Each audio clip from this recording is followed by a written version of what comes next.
So we had the rumor a couple weeks ago of Austin Forkner possibly riding the 450, and since it has been confirmed, he will be racing the 450 for the first 6 rounds, and then, as far as I can assume or guess now, he'll be switching back to the 250 to race the East Coast. And this is big. I mean, obviously, you got to think at one point, Austin Forkner was racing Jet Lawrence for a 250 title, and you look where Jet Lawrence is now, and how bad the career, not bad, but how injury prone on that side of the bad things Austin Forkner's career has gone. I mean, every single year, it's not just like a small, miss a couple races, it's the big ones. And this is our first look of him on the 450. So the question has to be asked. Comments down below. You guys tell me, how well do you think he's going to do? Now, obviously, there's probably no expectations for this. I mean, you're only doing 6 rounds on the 450, so it's not like you're going to be in a title fight. You're not going to be, one of the top guys.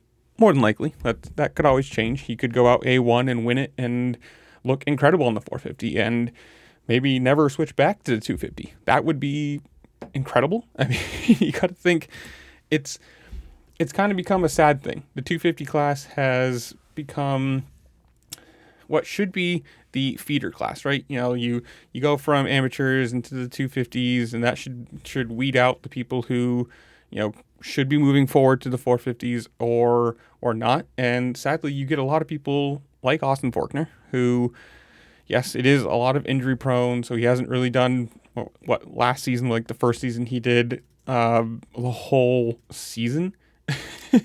But it's become a problem of like a lot of these guys who are 25, 26, 27, 28. Austin Forkner himself is 27, who are still in the quote unquote feeder class. You have people like Eli Tomac who are 32, 5 years, and he's already on the not urge, but like almost retiring, right? He's probably got 1 or 2 more years in him. And he's been in the 450s for forever. Same thing, Jet Lawrence is going to be there forever. All these guys, and again, I guess you could say it's also a problem for the fact that a lot of these 450 guys aren't retiring and moving on, but who knows?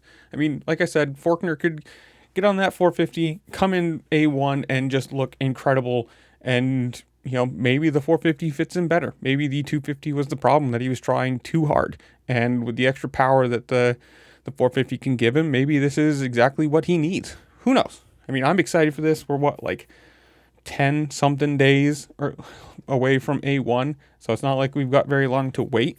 It's just going to be the question of how well does he do? I mean, this is going to be a full field. Everyone other than Jet Lawrence, obviously with his injury, but otherwise everybody is going to be racing. You've got all the guys on the new teams looking to prove themselves. Ducati's coming in. This is going to be the big boy class. It's put up or shut up at this point for him. And I hope he does well. I mean, you never want to see anybody get injured. You never want to see anybody get hurt racing. So I hope he does. He comes out and he is competitive. He is fast. He's not a, 20th place guy and just looks completely out of his element, because that would suck for him and just in general. But so I'm going to leave you guys. Like I said, comment down below. Tell me what you think. How well does he do? Are you excited for A1? Who do you think wins the 250s and 450 championships? Whatever it is, comment down below while you're down there. Make sure to like, share, subscribe, do all the fun things this platform allows you to do, because it does really help me out and I appreciate it. And with that, I'll see you later. Peace.